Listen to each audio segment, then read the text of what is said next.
And if this is your first time giving your mind a little love, I have a few goodies for you. First, don't forget to subscribe so you never miss an episode. And second, sign up for the Morning Mind Love. Think of it like a weekday oracle from your highest self to help you start each day with a positive focus. Plus, you'll get 2 gifts absolutely free: a 30-minute binaural meditation and 30 days of journaling prompts to help you remember who you truly are. So join over 9,000 people and go to mindlove.com to sign up. Welcome to Mind Love, episode 336. Today's episode is all about rising from self-loss, reclaiming yourself, and anchoring your authentic identity. I think there's so many decisions that we make without intention. And I think that that's incredibly dangerous because that's when a lot of us get lost. There's nothing intentional. There's no check-ins. We're not adjusting. We're not attuning. We're just doing. And I think that not only leads to self-loss a lot of the times, but it is one of the least fulfilling ways to live our lives.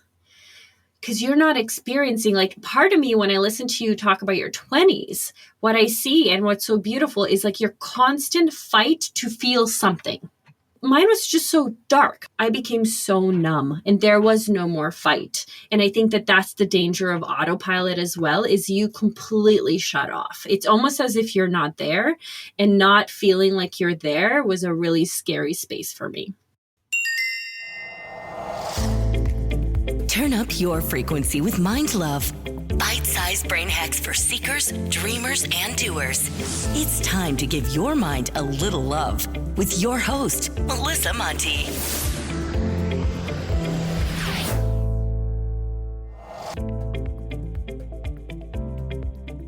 If this is your first time giving your mind a little love, don't forget to subscribe to the show.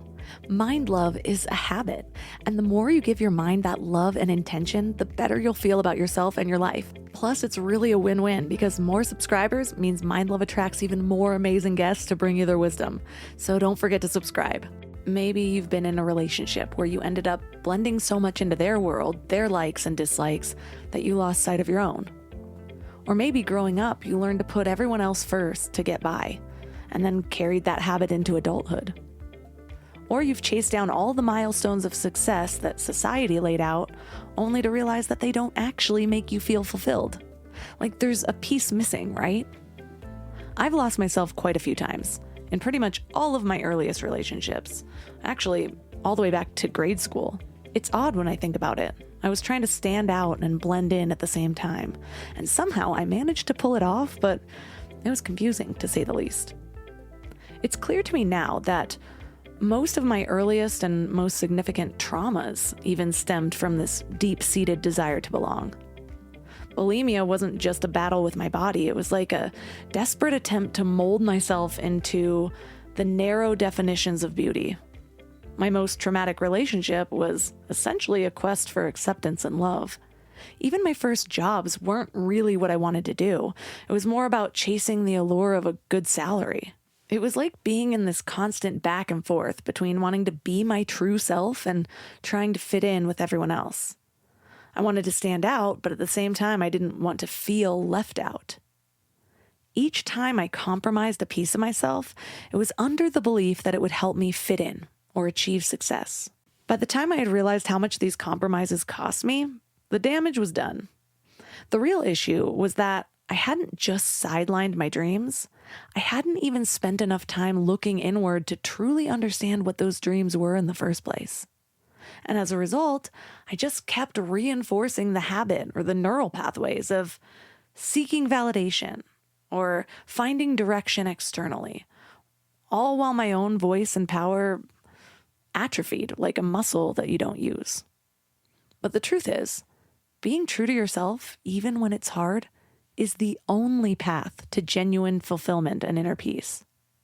So the question is, how do you get back to yourself when you've gone too far? Or even when you've never quite found yourself in the first place? Well, that's what we're talking about today. Our guest is Sara Kuburic. She's an existential psychotherapist, consultant, and author of It's On Me. She's passionate about helping people seek change and live authentic, free, and meaningful lives. And her interest in psychology stems from her own personal experience of literally living through wars, navigating complex relationships, and just continually learning what it means to be human. So 3 key things we will learn are the hidden phenomenon of self-loss that might be dictating your life choices without you even knowing it. How to differentiate between empowering yourself and using authenticity as an excuse for unhelpful behaviors. And the most powerful questions to ask yourself to unveil your life's purpose. Also, if you just can't wait to dive into this topic and everything I've said so far has you nodding along like, yep, would love clarity on who I am. Vision, I don't even know what my big life vision is. Or maybe you have a hint, but you just can't get yourself to make progress on it. I need to tell you about a once-in-a-lifetime opportunity. Soul Strength Activation launches this week, and as of right now, we only have 2 spots left, which means probably by the time you're hearing this, we only have 1 spot left. So we're going to be accessing your inner power. That's figuring out your unique gifts, your vision, who you truly are, that authentic version of you. Then we'll reprogram your mind for unshakable self-belief so that you stop talking yourself out of the life that you're meant to live. And then create the life that truly fulfills you so that you never wake up with that pit in your stomach that one more year has gone by and nothing has changed ever again.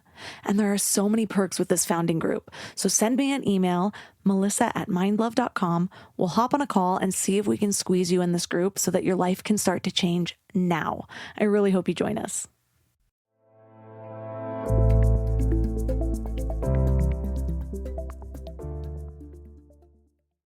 Can we talk about back to school chaos for a second? The kids are getting back into routines, everyone's schedules are crazy, and suddenly you're supposed to have dinner on the table every night like some kind of magician. But want to know what I figured out? Shopping, planning, and cooking food really can be simple and stress-free, which is why I love Hungry Root. Hungry Root takes the stress out of mealtime by filling your cart with personalized picks and planning your week of meals, getting smarter with every order. With over 15,000 recipes to choose from each week, many ready in just 15 minutes or less, it's a huge lifesaver on those busy weeknights. I personally love their Smart Cart technology. It learns what I actually like and then recommends groceries, recipes, and supplements tailored to my tastes and needs. Plus, I love the kids' snacks section where I get these really easy snacks to just keep in the car or throw in our to-go bags or lunch boxes for those of you who need them. They screen out over 200 additives, including high fructose corn syrup and artificial sweeteners. They only source high-quality meat and seafood with no hormones or antibiotics, and they carry trusted brands like Oatly and Vital Farms. The time that I have gotten back has been incredible. Take advantage of this exclusive offer. For a limited time, get 40% off your first box, plus get a free item in every box for life. Go to hungryroot.com/mindlove and use code MINDLOVE. That's hungryroot.com/mindlove, code MINDLOVE to get 40% off your first box and a free item of your choice for life. hungryroot.com/mindlove, code MINDLOVE. This episode is sponsored by BetterHelp. Can we talk about how overwhelming wellness advice has become? Cold plunges, gratitude journals, screen detoxes, morning routines. It just feels like there's advice for everything these days. But how do you know what actually works for you? I've been down that rabbit hole, trying every new trend, buying every new course, following every guru, and it is exhausting. And honestly, a lot of it just added more noise to my life. With all the information overload about mental health and wellness, it can be a real struggle to know what's true and what actions to take. That's where talking to actual professionals comes in. Therapy helps you cut through all that noise and figure out what you actually need, not what some influencer is selling, but what works for your specific situation. It can teach you how to set boundaries, trust your own judgment, and be the best version of yourself. BetterHelp is the world's largest online therapy platform with over 30,000 therapists.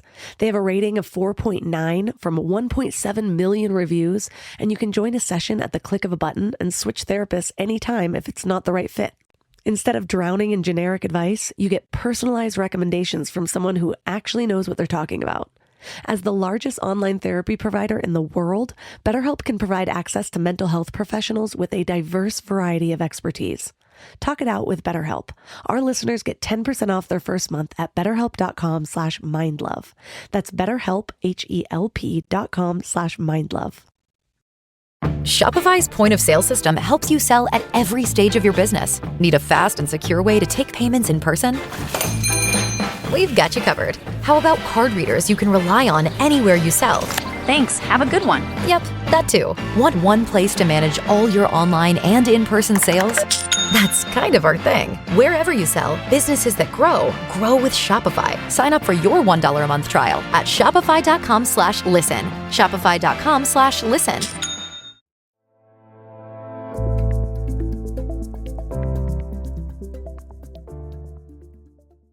And now let's welcome Sara Kuburic to the show. Thank you so much for having me. I have been loving your book. I was just chatting with you before we started recording, but the concepts in your book are something that I talk about all the time. It's a huge part of my message, yet I didn't have the term for it of being self-loss. And so what inspired you to examine self-loss before we get into all the good and bad that it is? All the goodies. I think my personal experience, honestly, is what drove me to study self-loss. And it's something that I experienced. And as you said, so many of us talk about it. We just lack the vocabulary around it. And I think that there's a sense of brokenness and isolation that comes with it and deep, deep unhappiness. But when you use those words, it doesn't seem like enough, or people don't understand what the cause is or why we're existing that way. And so as I was going through my own episode, I would call it, of self-loss, then at the same time, I started doing research on moral injury, and the phrase self-loss kept coming up in my research. And so the two together, here we are today. So explain what self-loss is and how we can identify if we're experiencing it. So self-loss is being estranged, lacking congruency or alliance. I like how I say that, alignment with ourselves. Thank you. That was really great. So yeah, it's just feeling like I had this moment of looking in a mirror and not recognizing the person staring back at me. And I think that that's a really powerful and unnerving position to be in. I think I would also almost start to observe myself in terms of, I would see the actions I was making and I didn't understand why. Or I would go like, that makes no sense. Like, what was I thinking? Was such a common phrase for me. Like, what was I thinking? There was so much regret in so many things that I did. And so I think it's a visceral response, and it's a very disorienting sort of position to be in. It's a disorienting experience. And then I have a second definition that's self-loss is our failed responsibility to be ourselves. And that's the less nice definition, probably a more hard truth definition, in terms of what I'm trying to say is self-loss was created by you. Self-loss is a product of how we have shown up in the world for the most part. That is what I coach people on, is actually figuring out who they are. And it's so counterintuitive, because why do we know? Why are so many people confused about who they are? Why does it take deep work to figure out who our true selves are? Why are we getting swept into the day-to-day motions of a life that isn't truly fulfilling to us? Like, all these questions seem like they should have clear answers. And so I'm curious, did you ever wonder if people experience self-loss in like the 1700s, or is it just this cycle of distraction and disconnection that we have because of we're always in our phones? No, that's such a good question. I think it depends how much your basic needs are met. I also understand that the question of who am I is a really privileged question to have. Because if your question is, how am I going to afford food, or how am I going to feed my children, or how am I going to survive my next chemo session, like, I understand that who am I might not be at the forefront. And that question sometimes does come with a bit of privilege. And so what I'm noticing is that perhaps our generation versus the 1900s has a bit more privilege and space to ask these questions. And obviously that's a generalized statement. But then at the same time, as you said, I think our sense of identity is so mudded and so difficult to identify it, because we have so many distractions, so many expectations, so many pressures. And then we are also constantly stimulated and told who we should be. So I think there's something really unique about existing right now in this very moment, because I don't think our minds have ever been bombarded by information just as much. I have been reflecting recently on just the different messages that this up and coming generation have compared to ours. And there's so much progress in certain aspects. Like, we're actually allowed to talk about mental health. There's some things that look like progress that I question. I feel like we're really encouraging people to be lesser versions of themselves in some aspects. It's like, absolutely. It's like, yeah, it's like they're like, it's okay that this, it's okay that. I'm like, you might die young from that lifestyle. But like, okay, if you want to just coddle that, coddle your complacency. I just wrote on social media. It's a hard thing to say. There's a balance, because I know from going through my own deep struggles with things like an eating disorder, really beating myself up, like my body, things like that. Shame didn't help at all. But I don't think there would have been much healing if somebody just kept telling me, it's okay, you're bulimic, life is hard, you know? Yeah, no. Oh my God, you bring such a good, I'm so glad you're talking about it. I do think that, and I'm going to tread carefully here, but I do think that mental health has become an excuse to not take responsibility, and not for individuals who are actually struggling with mental health so much as those who recognize a symptom or two and they're like, then they use that vocabulary, and that kind of takes away the responsibility for how they show up. And then, I do think that we're also responsible to heal. And so that responsibility shouldn't be taken away from us. And I do think it's difficult. Even words like authenticity, it's now just used as an excuse to be a complete, I won't swear, but you can say it, an asshole. It's just, do you know? And people are like, well, I'm just being authentic. Don't dim my light. And it's like, well, we're in trouble, because I do think that we're overcorrecting. And I'm so glad that we're destigmatizing mental health. And I'm so glad that we're talking about things and giving people space for their voice. But I do think we're also weaponizing it, and we're also using it as an excuse to get away with behaviors that are not healthy. And so that's really, as you said, that is such a hard line to toe, and to know what to call out and what not to call out, and respect and honor and value those who are genuinely struggling, and then also call out those individuals who are just using the vocabulary because it serves them. Yeah, it's like, if that is your authentic self, you might need to reach deeper. You're just barely at the rim of the asshole. Like, dive in. Yeah. Figure out your crap. No, seriously. And also, like, if that is your authentic self, quote unquote, is that who you want to be? It is not an excuse. If you go right now and you look in a mirror and you go, Sarah, I'm an asshole, I would respect that. But like, great, you called yourself out. You recognize it for what it is. Yeah. But then what you have to do is figure out the responsibility for that, of like, now that I've recognized who I am I going to keep being that person? And if you go, I'm comfortable with being an asshole and I want to keep being one, then that is on you. And I think that that's the distinction. No one is perfect, but I think it's important to take responsibility for that imperfection and see what you're going to do about it moving forward.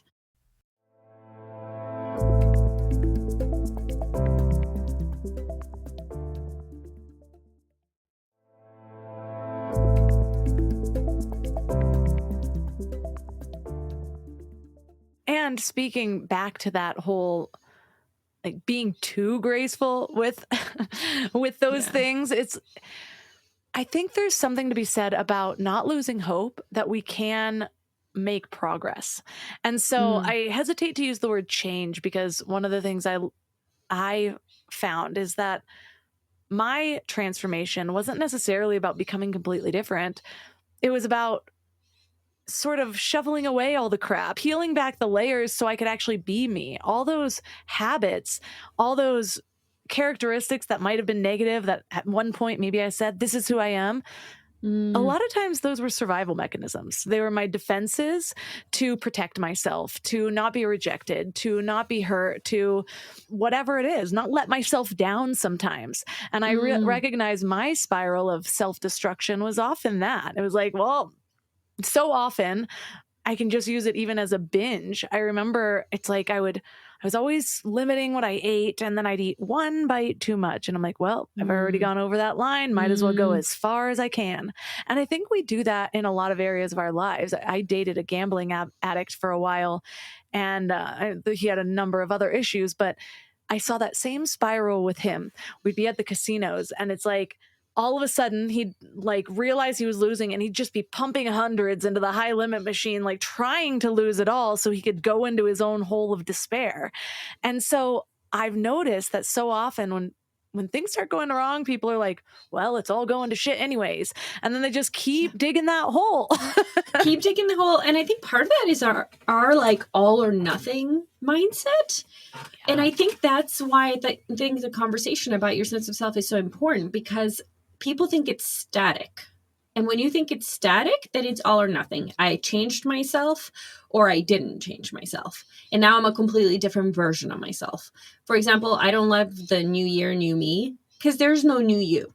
That just it's impossible. The old you is going to inform who you become now, which means you can never be fully separated from who you were December 31st, 2023. And I think our desire to categorize things and to, as you said, go all in is because we're so uncomfortable with the gray. We're so uncomfortable with the fact that our past does inform our future, that who you are is absolutely fluid. We don't like these things because they're really difficult to grasp. And then we realize, I think, also the responsibility of it, because if who you were will always inform who you become, and by the way, you get to choose how it informs, but it will inform, then we start to think how every single decision is incredibly important and how it's something that's going to stay with us until we die. And so I think that there's many reasons as to why we struggle to be in the gray, while I think the whole existence is in the gray. And so the all or nothing is something we need to be really careful with, because this is why after January 15th, everyone just lets go of their goals. Or why when people do self-work and then they scream at their boyfriend, they go, well, you know what? I couldn't change. I couldn't crack it. So now I'm just going to be the girl that screams at her boyfriend. And it's like, well, you could be the girl that once screamed at her boyfriend because she was still learning and because that was a pattern she was trying to undo. And then next time you're not going to be the girl that screams at her boyfriend. And so I think just holding all the ands and the possibilities and the setbacks is so important, but almost impossible if we're doing the all or nothing. For sure. I mean, so often I had to sit there and think, well, it's been for years. Bulimia just keeps coming up as like the perfect, really extreme example of all of this, but it happened in so many other areas of big changes. That's what I figured out my superpower is just transformation overall. I've made some really big changes in all of the areas of my life. But what I had to learn was that those slip-ups, just as you were explaining, was if I beat myself up about that and thought this is square one, then it became almost impossible to have a sustainable change, because for so long it was like, okay, well, I went a whole month without binging and purging, and then it would happen and it's like, oh, square one. And so it would send me in a spiral of like 6 more months for a while. And then when I started to say, well, you know, there was actually 30 days before the last one, that's progress, and counting that as a win, even though technically it was a slip up, it changed the way that I viewed that, and it gave me more stamina. So I kind of have a love-hate relationship with the whole streak model. I like it with like my meditations and things like that. But even then I had like 300 days of meditations last year, and then I lost it because I was like super pregnant, and I was like, no, and I didn't meditate for like 3 weeks, and I was like, this is why you don't do the streak. The streak is so hard. I really like intentions. I like, you know, being dedicated to your lifestyle, but having like goals with numbers. And I understand that with certain things, that's great. But when it comes to your mental health, that can become so unhealthy and so toxic. And so again, I just try to really visualize it as like our stream that's flowing, and you're in and out of that stream, and that represents whatever it needs to represent for you. But for me, with trauma, for example, I would say, due to my fairly early childhood trauma with wars, I was super distrusting of people. And so when you say all or nothing, my version of that was like being overly open, overly vulnerable in inappropriate times, And that would happen so rarely because most of the time I was a vault. And I was completely isolated because I didn't trust anyone. And then once in a while, I would swing to the opposite where I would just divulge everything and then be horrified and mortified. And sometimes that was completely inappropriate. And then that would backfire. And then I would go, okay, so the vault is the answer to this. People cannot be trusted. And so I would reinforce my own behavior. And that was my extreme of like, I'm going to tell you everything. I'm going to be so transparent and so vulnerable with you, even if I wasn't sure you were a safe person, or I would keep people away that I shouldn't have. And so that's an interesting all or nothing behavior that I noticed as kind of a consequence of my trauma. I did the same thing. Oh. And I didn't really realize it until you were saying that. I was like, oh, that was my issue. I'm like, why sometimes am I way too open? It was probably sitting on the bathroom counter at 4 a.m. doing cocaine at the age of 24 or something like that. And that's going to spill out some of your deep, dark secrets. But for sure, yeah. adding to the shame spiral of the next morning. But your story is, gosh, when I got to that part in your book, I was jaw dropped. Share with us what you went through. When I was 9, I immigrated to Canada. But before that, I was living in the Balkans. So I was born in Bosnia. And then after that war started, the Bosnian war started, I moved to Serbia. And then several years after that, the NATO bombings started. And so shortly after the bombings ended, we immigrated to Canada. And it was really fascinating because I always knew that that was part of my story, but I didn't really know what role it played in my story. So I remember going to therapy in my 20s and me casually bringing up the fact that I've lived through some conflict and her being like, excuse me, do you want to sit and pause on that? And so here's why I'm sharing that. The trauma of that, which now I very much realize was so normalized by my community that's also survived the same thing and my family who was also there, that I didn't really understand that it was traumatic or not normal. I just kind of assumed everyone had hard things they went through in childhood, which is true, by the way. And this was just my version of that. I didn't give it much airtime and I didn't understand how this particular event would have impacted my well-being. And only in my 20s did I start to unpack just how traumatizing that was and just how much it dictated my life. I was not free. I was not making intentional choices. I was not my authentic self. And I just had no idea I was lost. And that's an interesting concept of like, when you understand you're lost, your world crumbles and you go, what now? But so many of us live for extended periods of time without actually realizing that we're lost. And that was me until my mid-20s when I had my very first panic attack on a flight and I thought I was going to die. And I went into paralysis. I lost the function of my arms and my speech eventually. And that was a moment where I realized that I was about to die, quote unquote, but I haven't lived. And that I have no idea that I have sacrificed a lot for other people and that I've genuinely mistreated myself in terms of like, this person's dying. You didn't even get to meet this person. This person didn't even get to do what she wanted to do. And that was a massive wake up call that got me to realize, I think that was the realization of, oh my gosh, I am lost. So yeah, it's interesting how formative trauma for me took about 2 decades before I actually faced it, realized what it was. And I'm sure there's many people like me. Isn't it wild how a panic attack can ultimately be a gift in hindsight? Huge. And I try to be really cautious saying that because trust me, I had panic attacks for 2 years and anyone struggling with them, I know it does not feel like a gift. But I think my panic attack saved my life. I was so deeply unhappy and I would say I was existentially dead. And I think unless it threatened me to that extent, I would have kept living my life. There's no way I would have implemented a change because when I looked at my life at that time, I was doing all the right things. I feel like we had very different 20s from what I'm hearing. I was doing all the right things. I was in grad school, I was excelling. I was part of my community and giving back. I had a home. I got married. Like I was ticking off the pretty little boxes. And so there was nothing in my life that would have indicated to me that like, wow, you really need to change something.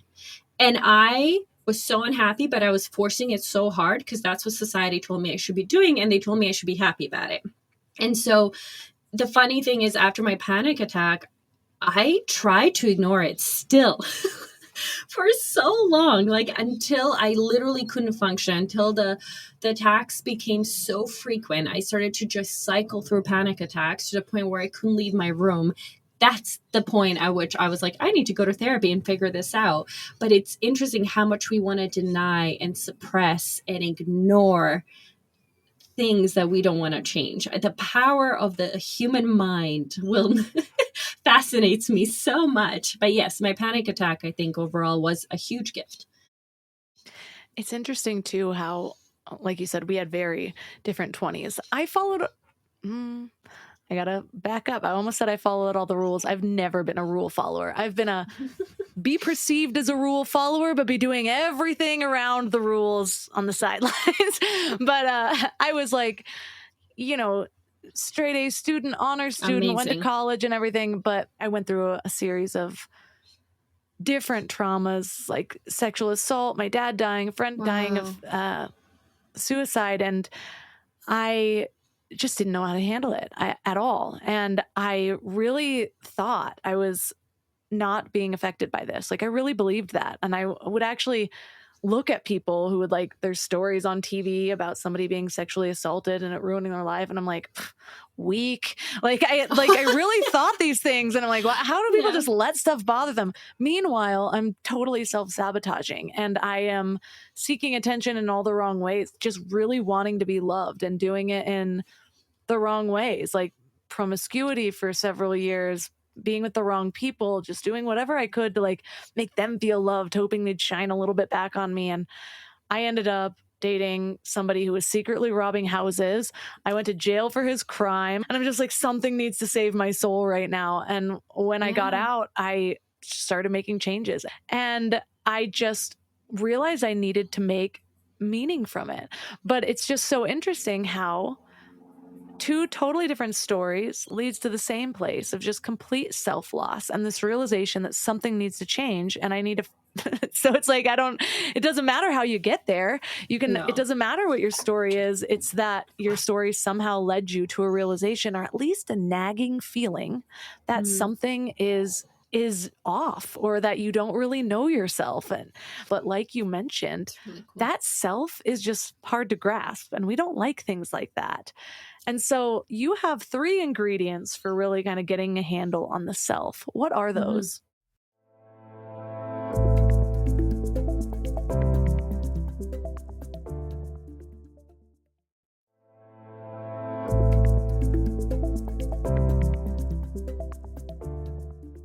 You have 3 ingredients for really kind of getting a handle on the self. What are those? So freedom, choice, and responsibility. When I was writing that, I chuckled. I was like, this is dry.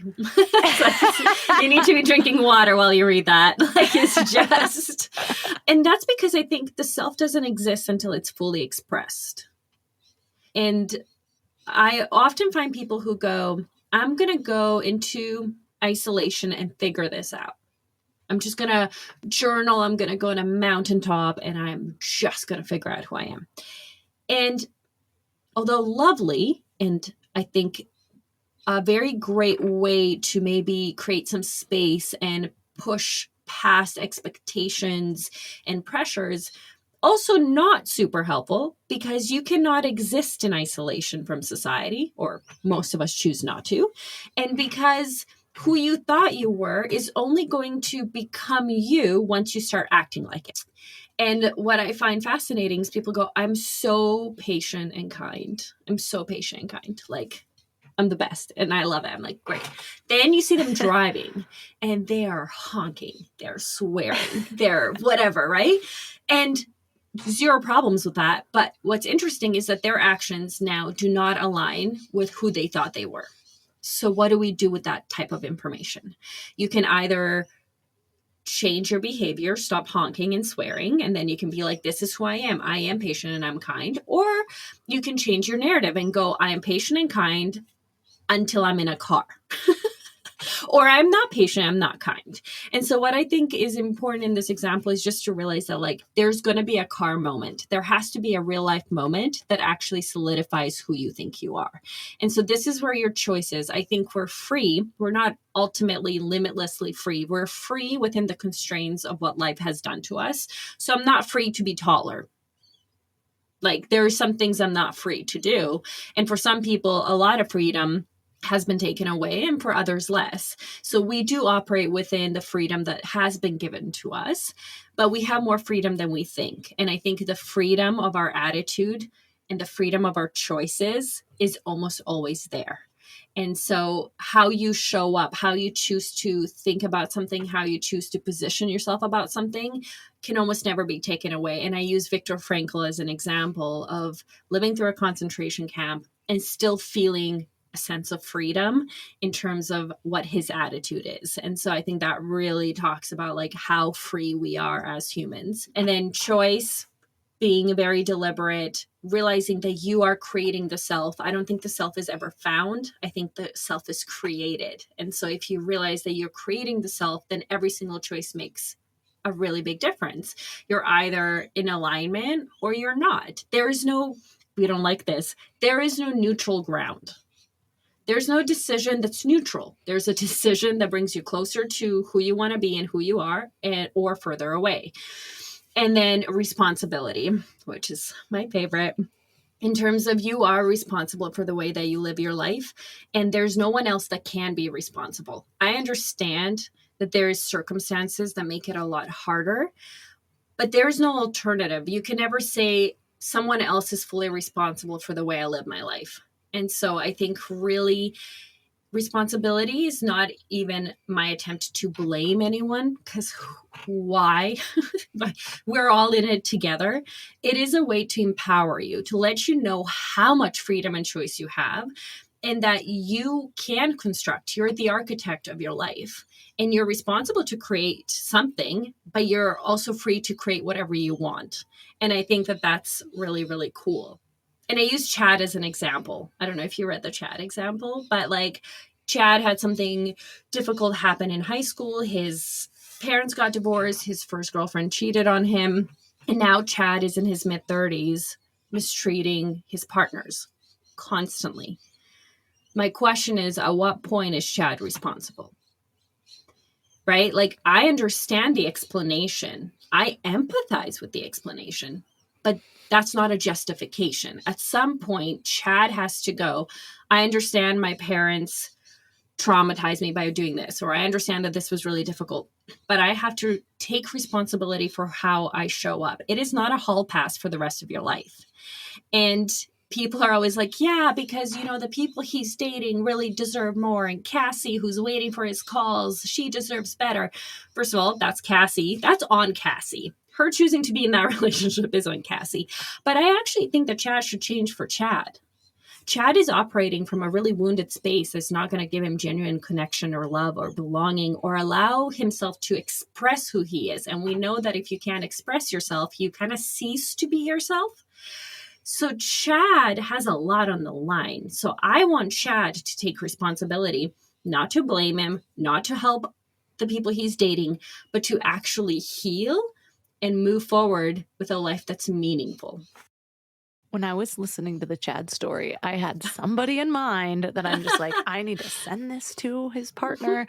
They're going through all this stuff, and it's the exact same thing. And I'm just like, oh, you're aware of the stories that you heard or the terrible models of relationships that you saw before. And every time you have a little mini downward spiral, you're like, this is why I don't do relationships, blah, blah, blah. And I'm like, you've got 2 kids. It is time to get over this. You're literally, I'm watching you traumatize them with your behaviors right now. You're passing this down. You're like, let go of the story. I can only have so much sympathy. I'm sorry. No, and I think this is where I don't love when we get crazed with certain phrases on Instagram. And one of them is the inner child. have nothing against the concept of inner child or the original concept of the inner child.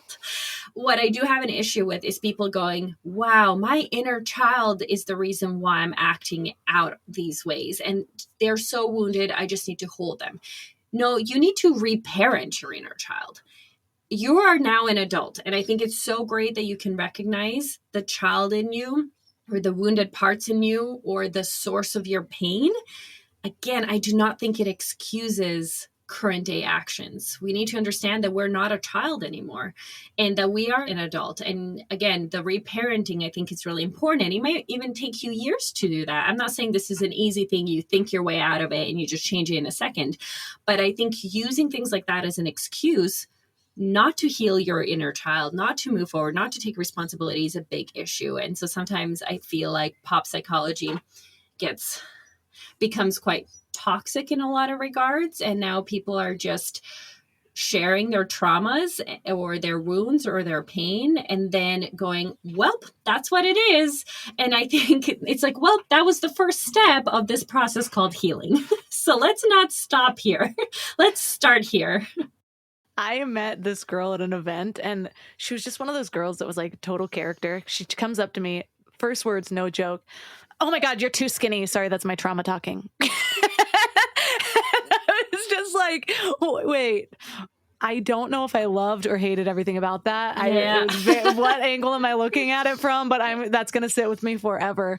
But you're right. Like we've got these buzzwords and we keep it as a buzzword or as an excuse to continue down our current path rather than looking at it as a potential method out. And I have this thing with labels. We all love labels. I learned I'm an empath and I went down the rabbit hole, read all the books. I learned I'm a type 4, my human design or my Myers-Briggs, all the things. I love it for a while. And even some of those things stick with me for a long period of time.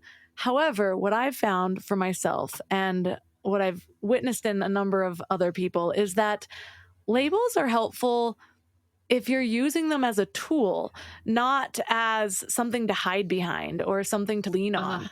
And so it's like, yeah, I figured out, for me, figuring out as an empath was really eye-opening. I was like, oh, this explains so much. But at some point, I have to also see, okay, this is a gateway to a lot of emotional regulation and understanding. And now it's not really something I think about quite as often anymore because I found the tools because of that label. And I decided to move on. Here's my hesitation with it. One, it's quite restrictive. It's like you're now in a box, in a category, and maybe not all of you fits in there, right? The second thing, why I think it just shows the human need to figure out who they are because we're so desperate for something to tell us. Like, how many tests exist to be like, this is me, MBTI, a million things. And again, as you said, if they're tools, sure. But so many of us take it on as our personality and as our identity. And what that's doing is going, now I don't have to do the hard work. I have taken this 2-hour test. Someone has explained who I am, and this is who I am. And I think that's the danger of it. It's like, this is who you are maybe in this very moment. And after a conversation, after reading a book, you might be a different version of yourself. Also, who you are might not fully fit into that description. And the danger of being committed to that description is that those parts of you are now being ignored or suppressed. And so I understand the human need to know who we are. I sometimes just think it's ironic that we want others to tell us. We want a tool to tell us. We want our therapist to tell us. We want our friends to tell us, because I do think it's unnerving and hard to figure it out on your own. Red flag number 1, if all you had to do is connect your Facebook profile and it's spitting out a little image and tells you what Disney princess you are, you might want to look deeper. But I completely agree about my friends that seem most committed to labels tends to be human design. And it is a fascinating area because it gets so detailed. And I know a lot of people have found a lot of healing in it. But That's for me awesome. personally, By the way, I've never done it, so I don't know. I'm not suggesting it's a bad thing. I just can see some dangers with things like that. yes. And that is exactly what you said, is what I was just telling my husband like a month ago, was around the idea of, even if this is so wildly accurate, there's something lost when somebody tells you and you're not finding it yourself. You're not understanding how to pull that information out of you. And so, yeah, you can even use it for a while. Maybe it scratches that surface, but then how can you use what you learn to dig even deeper, to find the nuances of yourself? Because no test is ever going to pinpoint you completely. And again, is you align with it now, but then once you work on all those things, you explore the things that point you to all that, then who are you? Are you still the exact same thing? Do you just move on to a different test maker?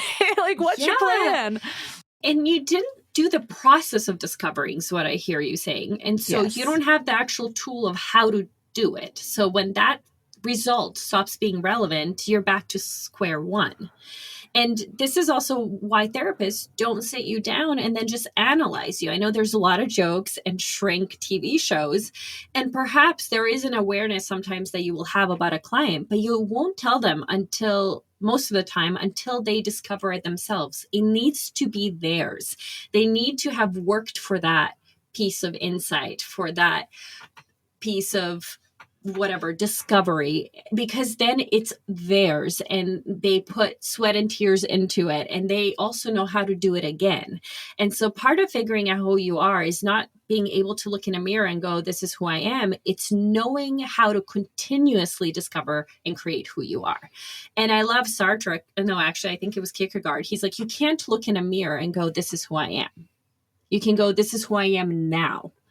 Because who you are is in the past and in your future. And so you're always perpetually becoming. And I like that. Again, it's that fluidity, and it's going, this is who I am in this moment. And ask me in 5 minutes, I should have a slightly different answer. Right.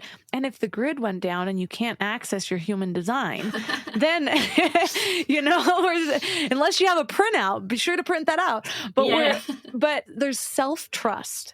And that has been the biggest ingredient to my consistent evolution. Is over time, I figured out a process to really trust myself, to become, to learn, to grow, to be self-aware. And so that self-trust is built through habits and action and evidence that you create yourself. And so if you're always reaching outside of yourself, the example I love to use is like my relationship with directions. I used to be amazing at directions. Oh my goodness. Back when I remember when I moved to Hawaii for a while, and I was like printing out, what was the maps back then? It was not Google Maps, MapQuest. I was like map questing things, printing it out. I took a wrong turn. And I'm like, oh my God, I was lost for like 45 minutes. But then you drill it in because your mind's making all these neural connections.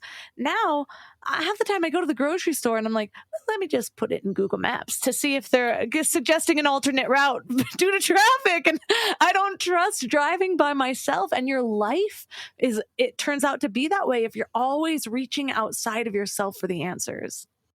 Oh, I love that. And the autopilot example, which is literally driving with Google or an autopilot, it's doing things because that's how you've done them. It's doing things because that's how people told you to do it. And I think so many of us are on autopilot. We wake up and it's just, we're not even thinking. I'm not even like, Sara, do you want to take some deep breaths right now? Do you want to actually do that skincare part? It can be as silly as like, hey, have you thought about do you want to put vitamin C on your face today? Have you checked in with your skin? Does it actually like it? Or you're breaking out and not even paying attention as to why you're breaking out, and you keep doing the same routine because that's your routine. And so I think there's so many decisions that we make without intention. And I think that that's incredibly dangerous because that's when a lot of us get lost. There's nothing intentional. There's no check-ins. We're not adjusting. We're not attuning. We're just doing. And I think that not only leads to self-loss a lot of the times, but it is one of the least fulfilling ways to live our lives. because you're not experiencing, like, part of me when I listen to you talk about your 20s, what I see and what's so beautiful is like your constant fight to feel something. It's like, maybe they'll love me, but still there was that, like, I want to feel this and I want to feel connected. And I think that's so beautiful because mine was just so dark. I was so numb. I don't even think I had the fight that you had. I surrendered. I was like, this is it. And then I'm going to die. And who knows when I'll die? And I wasn't that scared of death because I was like, fine, then my time's up. Do you know what I mean? And that's because I became so numb and there was no more fight. And I think that that's the danger of autopilot as well, is you completely shut off. It's almost as if you're not there, and not feeling like you're there was a really scary space for me. Thank you for that. Sometimes somebody says something, it gives me a different perspective. And part of my healing has been having more grace for that girl, because she did make so many really dumb, misguided choices. And I went through a period of time where I was just like, especially when I first started sharing my story, I was just like, oh, that girl, totally different from who I am. And then I realized that in doing that, I was disconnecting from a big piece of me. And she's the girl who got me here. She's the one who took those initial steps, who realized that this wasn't working anymore, even though the universe had to punch her in the face a few times instead of just taking a gentle whisper. Yeah. But, we're working towards that. I listen a little bit better now. It's and amazing. So, yeah, thank you for just reflecting that back, because I was like, oh, there's another facet of grace I'm going to sprinkle on you. Good. I'm so glad. There's this other line in your book that was another shift for me. You talked about how without meaning, our existence cannot be fulfilled. And existence means to create something out of one's being. And what I loved about that is that so often the word exist is used synonymously with the autopilot when it shouldn't be, because existence is what we're here. We're in our existence. But people are like, I want to live, not just exist. And it's like, and then there's this other movement where it's like, well, all you really need to do is exist and you're valuable. And so this really kind of merges those two things. What does it mean? Thank you. I actually had so many discussions with my editorial team about this, because you're like, Sarah, to exist is passive, to live is active. And I was like, nope. I was like, that's not how I see it. And I think there is this, like, to exist, as you said, is almost like the bare minimum, the autopilot, the unfulfillment. And yet I think existing, it's a verb, it's an action, it's implementation of your will, it's creation. And so for me, existence is such a huge thing, and existing is what gives us fulfillment. And so I'm glad that you liked that, because I understood when I wrote that section of, like, I am reframing, I am taking back this vocabulary. As an existentialist, I just really wanted to take back the vocabulary, because I thought it was really unfair to say you're existing, you're just existing. That's so sad. No, the fact that you're existing is a beautiful, meaningful thing, and it's your playground, and you can use it however you choose to. I'm so glad. I love taking back words. I still have a goal to take back the word woke, but they can have it for a few more years. I don't want it right now. I need some separation from it. That's a heavy one. Good luck. So when we're finding this meaning, we've talked a lot about, what that self-loss looks like, this new view of reconnecting with ourselves. But a big part of this is finding that meaning. And so say somebody's sitting there and like, oh my God, this autopilot sounds like me. I do feel disconnected. I don't know really who I am. What is that first step to getting clarity around that? So the other misconception, or something we don't talk about, is the link between meaning and your sense of self. How can you have meaning if you don't know who you are? I really struggle with that. It's saying, like, this tool should be used for this purpose without knowing what the tool is. Your meaning will be derived from doing things that align and hold value to you, and allow you to express yourself, allow you to be in the world in a way that's authentic to you. And unless you know who you are, it's going to be quite difficult to feel like you have a meaningful life. Now, to make it easier or bite-sized, I always go back to values. What do you value? And people will go, I don't know. It's totally fair. Then I'll go, great. Write out everything you did in one day. I woke up, I brushed my teeth, I had coffee, I looked at my phone, or maybe I looked at my phone as I was peeing and showering and right as I was in bed, right? Like, it doesn't matter, but I want it to be like this really annoying third grade diary entry where it's like, Dear Diary, today I woke up, and like that kind of vibe. And then look for where you spend most of your time. Then look for when you were perhaps the happiest or sparked the most joy.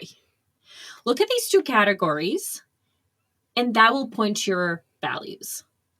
And it's really fascinating that the way you live your life inevitably will show you glimpses of your values. Now, that doesn't mean you're living them out in the most authentic or even healthy way, but you will realize if health is a value. You will realize if connection is a value. Even if you're gaming and talking to your friends, even if you're just on Instagram all the time, sliding into people's DMs. I'm not saying Instagram is a value for you, but maybe connection is. And so it can become, because we do tend to gravitate towards things that give us some meaning in life, or else we wouldn't want to live. And so finding those things, regardless of how they're manifesting, can be such a great way to start. How do you start to differentiate when it's coming from you and when it's coming from some sort of outside pressure or expectation? Because I can look back and like, say you did give this activity to like my 24-year-old self. Maybe I would have thought I was more into fashion back then, but really I was just trying to look hot. Or maybe, coming from the wrong place. Totally. And I think if you were like, I love fashion, I wouldn't say that was a value. I would go, why do you like fashion? So if you're like, I want to look hot, I'd be like, why do you want to look hot? And they'd be like, because I want to be loved. And I'd go, great. Yeah. That's when we've made it. Like, keep asking, but why, by why? And then you're like, well, I want to feel like I belong. I want to connect.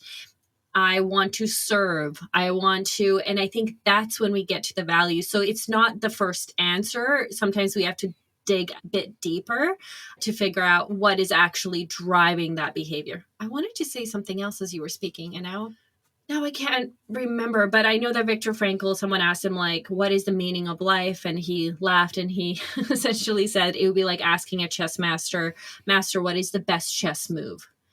He says, I can't tell you that. It depends on your context. And I think it's really important to realize that, like, what brings you meaning is also going to change. And for me, meaning is not the end goal. It's the journey. So every day you're doing something that brings you meaning, and then you're going to look back and go, I had a meaningful life. I don't think it's about striving towards one overarching goal so that when you're 80, you go, I have a meaningful life. And your meaning is going to pivot and adjust probably just as much as your sense of identity, because I believe that they should be parallel. That's such a good point, because so often it's like, well, what is my purpose? And they're like looking for a one word, one sentence direction for that. But for me, one activity I did at one point that was really helpful was actually figuring out where things that I really loved coincided with things that I didn't. It was like the light versus the shadow side of things. And one of my downfalls at that time, what I perceived as a flaw, was that I'd realized, like, I was reading a book on like how to win friends and influence people maybe. And it was like, listen more than you speak. And I was like, oh, I do not do that. Hence why I started a podcast. But it's forced me to practice this because I'm interviewing the guest, But I remember thinking like, okay, so I can't stop talking. Does that make me narcissistic? Does that make me self-centered? What is it? And I was writing down all of these other things that I loved. And what I ended up figuring out is so much of it came down to expression and then wanting to be seen. And so it was this combination of those two. And when I was able to just look at that shadow side from a new perspective, again, it was one of those like releasing the shame moments. And the moment that happened, it was like my attachment to that behavior dissipated a little bit. I could let it go because, this thing that was trying to be known showed itself. I got the hint, moved on. Still something I work on, but that was really helpful. And the other thing was, around that expression led me to a whole other idea of what this meaning for me looks like. And one of the reasons I find that I feel so disconnected when I'm in, like, I go through phases of tech addiction like waking up and one of the first things you do is be on Instagram. I'm pretty good at that. I've got my meditation routine and my yoga routine, but then I'm breastfeeding, and I've realized that as much progress that I make, if you're currently breastfeeding, it's just almost unfeasible to really break that social addiction. But I've realized that there's a difference in the way I feel about my life, because in one instance, I'm like consuming and I'm not embodying, I'm not expressing, I'm not living into that expression, like really being in my body, connecting with the world in a non-digital way. And for me, that's just one of the things that helps me find that meaning every day. I can still make a lot of meaning on the internet. It's still a huge part of my business. But as far as what I need to fill my cup, to feel like I was a human that day, I need to like get outside and be in my body, move it, connect with somebody. And just by nature of doing that, it's like you find these pockets of moments where you're like, oh, that was meaningful, or that was life, or that was expression. And we didn't really get to talk about it too much, but in my book, I have a whole chapter on the body, which is one of my favorite chapters that I wrote. And I think asking yourself, when do I feel most like me, is such a great way to lead you towards your meaning. And for a lot of people, that's moments of embodiment. No one has ever said, I feel most like me when I'm on Instagram. I have never heard that, ever. But if that's how we're spending our time mostly not feeling like ourselves, not in a way that's truly meaningful. And I think a meaningful life is a life you say yes to, the inner consent. It's the life you can stand behind. It doesn't mean it's not a life full of mistakes, but it's a very intentional life. It's a life that's felt and tasted and experienced and worn out. And I think we're so scared of our own existence, but I think what actually makes life meaningful is engaging with it. And so figuring out when do I feel most like me can be helpful. And sometimes, depending of where you are in your journey, just going, why do I bother waking up? Like, what is my number one motivation for waking up? All of these things, everything we do leads us to our meaning. And I know that a lot of people don't think about meaning until they feel like it's been lost, because meaning is something we don't cognitively think about. It's actually something that we live, which I think is really, really cool. I love that. I usually leave listeners with one thing to focus on this week to really bring some of this stuff to life. And that's such a good one, is asking yourself, when do you feel most like you? Because we think we have the answers intuitively, but if we don't give ourselves space to let that answer arise, to sit with ourselves, then it's like that quote, something along the lines of, if you don't figure out who you are, society will do it for you, or something like that. I think it was in your book. Yeah, absolutely. I think that was like Rollo May. Yeah, exactly. And we should stop allowing society to do that. And we should stop asking society to do that. Sometimes it's not imposed. Sometimes it's sought out. And so I think it's okay if your honest answer is, I don't know who I am. I still think that's better and more genuine and more authentic than choosing an answer that's not yours. Well, thank you so much for your book. I actually was drawn to your book because in one of my coaching programs, I was talking to somebody and they're like, I started following Sara Kuburic and she had this book and it just changed my life. And I was like, got to get her on the podcast. And so then I read it and I was like, oh, this is so good. And so for listeners who have just been vibing with this conversation, check out her book. It's on me. Where can listeners find you and your book? The best place to connect? Yeah, for sure. So I'm most active on Instagram. My handle is @millennial.therapist. I also do have a Substack called Notes from My Phone, which is weekly-ish newsletters where I dive into these existential questions a little more, because social media is not always a great platform for that. So if you want to connect, I'm really stoked about that platform, and I'm trying to have more time for my community there. And then my book, you can find it anywhere books are sold. But yeah, thank you so much for having me.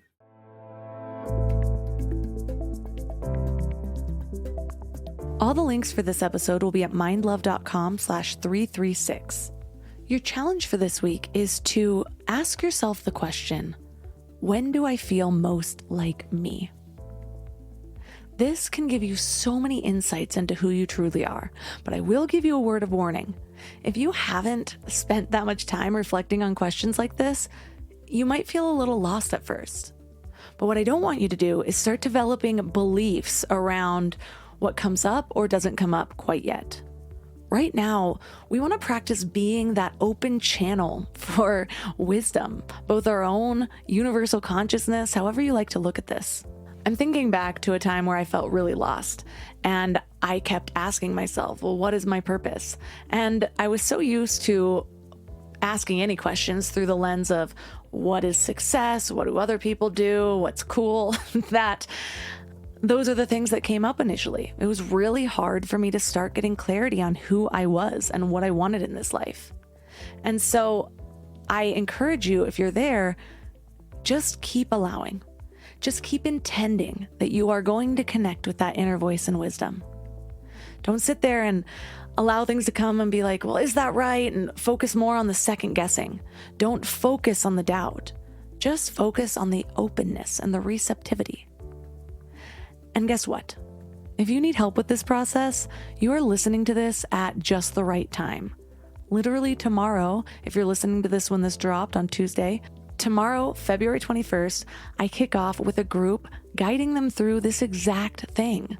Who am I? What am I meant for? What is my biggest vision? And how do I align my life right now so that I'm constantly making progress toward that vision to create a life that truly fulfills me? This is what we're doing together. As of recording this, we have 2 spots left. I'm very selective as to who gets into this group because this is a container full of people that know they're meant for something more and just need that structure, that accountability to unearth those clarifying pieces, to reprogram their minds to look at life through a new lens, to see endless possibilities, to see things through the lens of who we are, so that we know what to say no to and what to say yes to, so that when we do take a step, we're taking it so confidently that failure is not an option. Because you trust yourself, you know yourself, and you know that this is the vision that you're all in on. So if you are interested in this, please reach out to me. You can send me an email at melissa@mindlove.com. You can connect with me on social media at mindlovemelissa. I have quite a few posts talking about soul strength activation there. So we have 1 day left to enroll. And if it is exactly the right fit, we can actually go through to the end of the week. So please reach out if you're feeling called.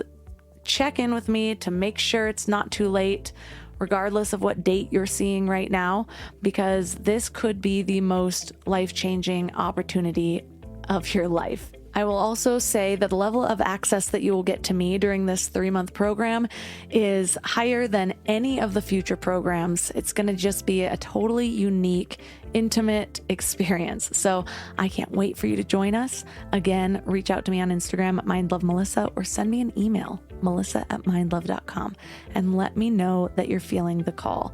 We can hop on a quick call and see if the program is right for your specific situation. You can also find all of my amazing sponsors at mindlove.com/sponsors. And that's all for today. So thanks for giving your mind a little love today, and I'll see you next week. Thanks for tuning into Your Higher Frequency with Mind Love. Head to mindlove.com for a free gift to keep your vibes up until next week.